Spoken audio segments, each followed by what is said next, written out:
Another thing to cover here are interactions. These are drug to drug and drug to food and even drug to herb interactions. This is because about half of the people that live in the United States take prescription drugs daily. This can lead to something called polypharmacy.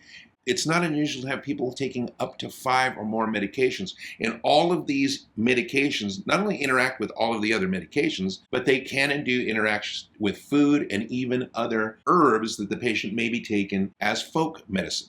Older adults have chronic medical problems, and they make up more than 15% of the population, yet they take up to 33% of all of the prescription medications. Drug-to-drug and drug-food interactions occur when two drugs combine to produce an effect that's greater than the independent action of each individual medication. Now, this can be beneficial. For instance, if I give acetaminophen with codeine, they work better together to relieve pain. If I use a potassium-sparing diuretic with a potassium-wasting diuretic, it turns out that the diuretic effect is much greater than the two of them used individually. This is known as synergism. Now, synergism can be undesirable. For instance, a combination of tranquilizers and alcohol or antihistamines or narcotics can cause the patient to stop breathing. This often has a fatal result, and we've seen this recently with people who are exposed to the opioid fentanyl. Another type of interaction is known as antagonism. Now, this occurs when two drugs or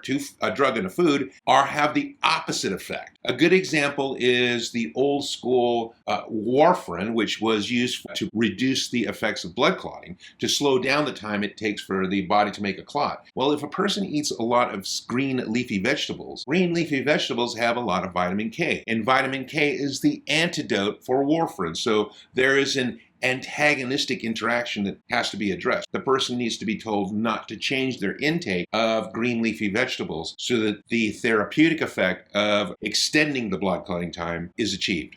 Ironically, one of the more important medication interactions are the antiarrhythmic and antihistamine medications with, of all things, grapefruit juice. Both of those are known to enhance cardiac arrhythmias. You have to use a lot of caution. You should also know that certain cheeses interact with certain antihypertensive medications, and they can cause a cumulative effect as well. As we consider all of these effects, these all go forward in understanding not only how we expect the patient to react, but what we need to teach the patient to expect as they go through this drug regimen.